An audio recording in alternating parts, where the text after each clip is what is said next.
Hello, welcome back to vehicle camera review. Something completely different today because it's not a vehicle camera. I've actually wanted one of these for a while, so when Toguard offered to send me one to review, I jumped at the opportunity. This is a digital trail camera. So some of the claim features of this camera shown here. But let's go and have a look at the camera itself. So I will admit straight away that I'm very new to these, so learning a bit as I go along.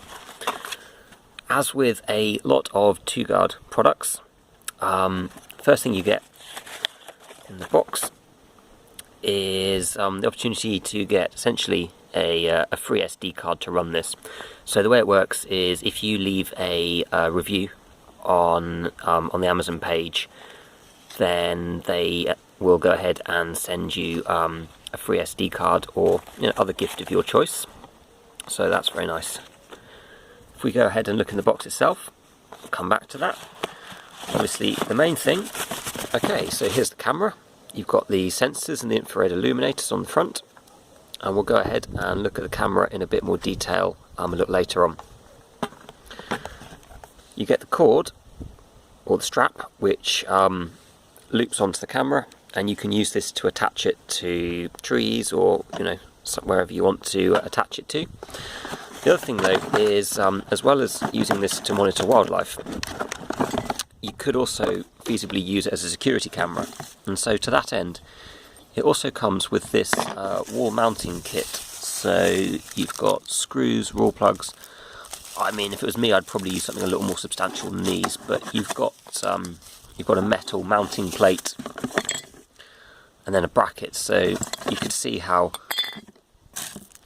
this would all fit together, and then you've got the screw in the bottom so that you could screw this to something, you could mount it high up on a wall and use it as a security camera.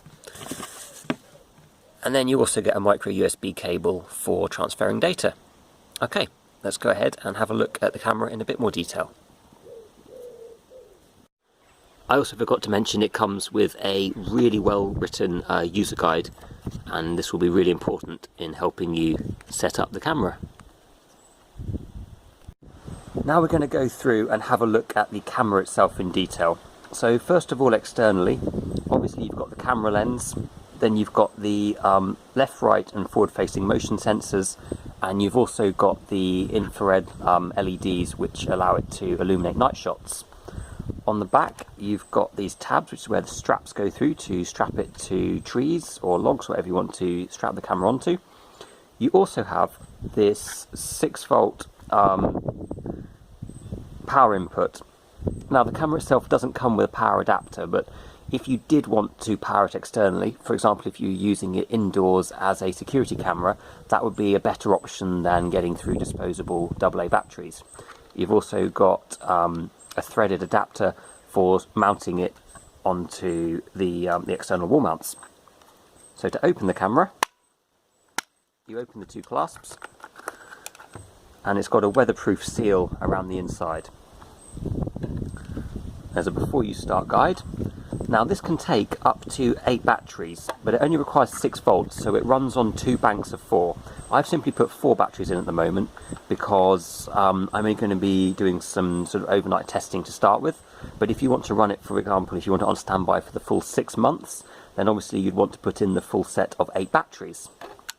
If we come over onto this side of the camera, so down the bottom here you've got a switch, and you've got off, set up and on. I'll leave it off for the moment and we'll come back to that.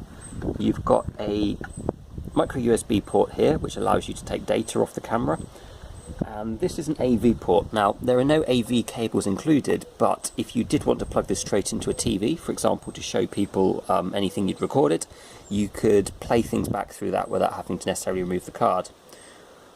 Here you've also got the slot for the micro SD card itself, so that just lives in there like that. Okay, let's go ahead and turn on the camera first of all to setup mode. Okay, so we're coming a bit closer to have a look at the menu setting. The first option is mode. If we go into mode, it gives you an option between video, photo and photo or video. So with photo, if the motion sensor is tripped, it will just take a photo. With video, it will just take a video. In photo mode, it will take some photos first and then go on to take a video file. Obviously, the photo resolution is quite self-evident. Now, Toguard recommends 16 megapixels, and that's to try and get the best quality picture without filling up the memory card too quickly. So I think this depends really on, first of all, what quality pictures you need, and secondly, how often you'll be coming back to retrieve data from the camera. Photo series, that just determines how many photographs it takes when the motion sensor is tripped. Video resolution, again, this is fairly self-evident. Now the default on this camera is actually 720p. I presume that's to try and preserve the SD card memory. However, it will go up to 1080p, and I believe it will record that at 25 frames per second. Now video length, this is the length of the video the camera will record when the motion sensor is tripped, and the default is 5 seconds. You can go up or you can go down from that. It's up to you, whatever you want really. We'll put it back to 5. Audio recording is fairly obvious. This is whether or not it will record sound with the video. Shot lag. Now, this is, once the camera is tripped, this is how long it will wait before it can be tripped again. So say you've got something that's doing a lot of movement in front of the camera. If it's set to 1 minute, once the the motion sensor has been tripped the first time, it will then wait a minute again before it can be tripped again. So the side motion detectors are, and turn it over, these ones in the front. So you can determine whether those are switched on or off or not. The sensitivity motion, now this is very important, this depends on the environment that you're using the camera in. And this is the sensitivity of the motion detector. So, for example, if you were using this as a security camera in a warehouse where you wouldn't expect anything that was meant to be there to move overnight, then you'd want this set high because you'd want to record any movement that was going on in there. However, say you were using this to track deer in the woods, say it was a windy day, the trees would all be moving around a lot, you'd want this on quite a low sensitivity setting, so it would only actually get tripped when that big buck walked in front of the camera. You've got your target recording time. So what this allows you to do is to tell the camera when it should go into standby mode and when it should be active. So if you turn this on, you can set start and finish times, and it will only actually record if something trips the camera or the motion sensor within those times. So for example, if you wanted this as a security camera, you could set it so that it would only record movement at night, and then say you were using it in the warehouse example I gave earlier, it wouldn't record anything during the day, because that would be out of hours for the camera. So we'll put that back to off for now. Time lapse. So this is if you want to record something like a flower opening or the clouds going across the sky. So with this you can set it to just automatically take a photo every set number of seconds, minutes or hours. But we're going to leave that switched off for now as well. Language. It's pretty obvious, time and date is pretty obvious. Photo stamp. This allows you to watermark the photos, so with either the time and the date or just the date. And we don't really need that at the moment. Password protection. This allows you to password protect the camera so that if someone was to come and try and use it, they could only use it with your password. So I guess that in itself is security for the camera if someone was to try and to steal the camera. However, it probably doesn't protect your files, because if you were desperate to get hold of them, obviously you could just remove the SD card. Beep sound. Honestly, just turn this off. It's the most annoying beep in the world. I did it before I started this video. Format memory card is pretty obvious, but when you put in a new memory card, you want to format it prior to use. Serial number. Now, say you're using more than one of these trail cameras, you can actually set the serial number. You can set the serial number as a watermark on the videos, so that way if you were compiling videos from different cameras, you'd know from which camera each video came. And finally, you've got the reset settings and the version. Okay, now we're going to have a look at how we can actually mount this camera to things. So we're going to have a look at that now. Okay, I'm going to go ahead and show you how to mount this to a wall or a fence post. Now, I don't desperately want to drill holes in the side of my house, so I'm going to mount this to something wooden, but it would essentially be the same method. So you take this mounting piece for the camera and the supplied metal plate, put this through, and then bolt it together, and everything you need to do this is supplied in the box. Okay, that's good and tight. Now let's go and fix it to something. Right, so now you just go ahead and screw it on to whatever you want to fix it to. Now obviously if you were doing this with brick, you'd want to pre-drill the holes, but as I'm going straight into wood, I'm just using some self-tapping screws. Okay, now let's fit the camera. Okay, so now the camera just screws on. Then tighten at the bottom to firm it up, and then it's a case of pointing the camera where you want it, and then firming these up to get it good and tight. But that's how you would fit the camera to something. If you don't want to go screwing the camera to things, you can use this included strap. So I measured this, it's approximately 140 centimeters long, and you just pull it to tighten it, and again this is all included with the camera. So if there's any wind noise, I obviously have to do this outside, so if you put the camera on setup mode, then it's got LEDs in the front that flash. So you can see at the moment it's flashing on the blue LED as I move around. And that's to say that the front motion sensor can see me. Now as I move to the side, it will start to pick me up on the side one, at which point you can see now there's a green LED flashing. So that's just showing you that I'm being picked up by the side and now back on the front. So you saw earlier in the options menu, you can decide whether or not you want these side motion sensors turned off or on.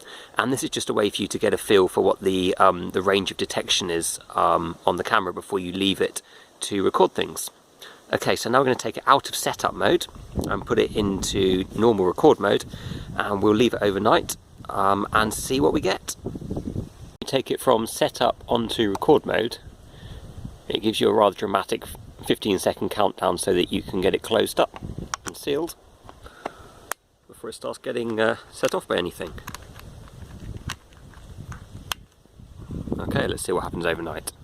Let's have a quick look at reviewing some of the files using the dash camera itself. So on the little slider down the bottom, we go on to setup, and then the screen should come on, and hopefully this will pick it up. Then if you go down and press replay, that gets us into the videos, and then you can scroll back through them and you press OK to play them. So this one you can see there's a little pigeon just landed on the bird bath. Okay, now I will show some of the videos full screen so you can see what they look like when they come off the SD card onto your computer.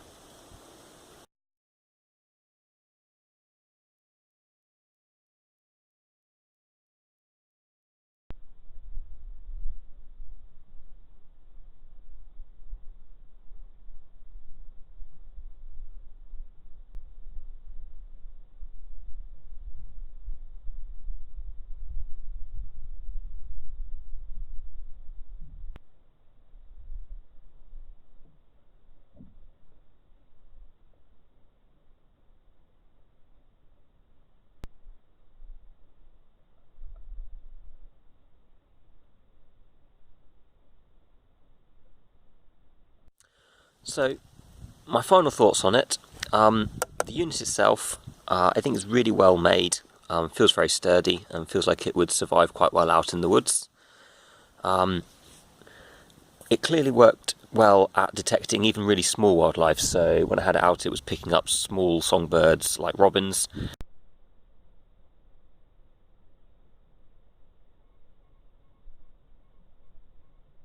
It's doing that without any problem at all. Now, two comments to questions that have been asked on Amazon page for this I've noticed. The first is it's completely silent in operation. You know, I was deliberately walking in front of it and triggering it and it wasn't making any noise. At night, this unit here is the infrared illuminator.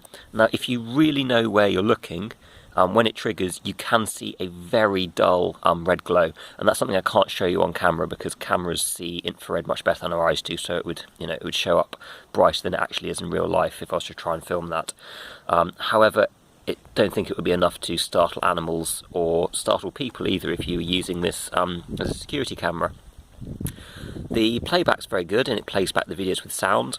What I would say, however, is the microphone for the recording on this is very quiet indeed. I mean, to be fair, I can't actually see any slits for the sound to get into the microphone, so that might be why. But the audio is a little quiet, to put it mildly, but it does record audio.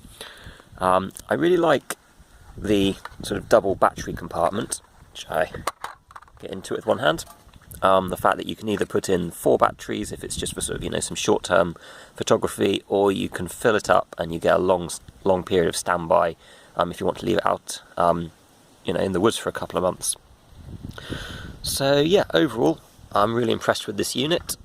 I would certainly recommend it if you wanted a camera for either sort of wildlife in your garden, out in woods if you have woods and a need for that, and also I think with the the external power input and the bracket for mounting it high up on a wall, you could also feasibly use it as a security camera, or a fairly discreet one at that.